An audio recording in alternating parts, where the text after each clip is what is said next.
Yan eh. Ay, pusit pala yan. Pusit pala yan. Tsaka yung ano, tapsihan. Oo, tapsi. Love daw ang tapsi. O kaya nga. Oo, tapos si Lola. Galing sa ano, doggy. Kailangan yung vitamins. Sa gabi raw. Pupunta raw si Kuya. Dito tayo paupuin. Oh, Lola. Kain ka na, Lola. Ah, dear me.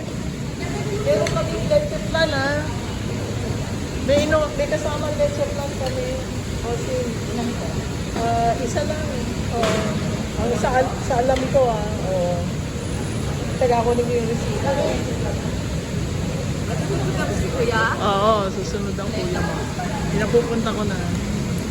Pinapupunta ko rin si Dusty. Indian tayo. Indians.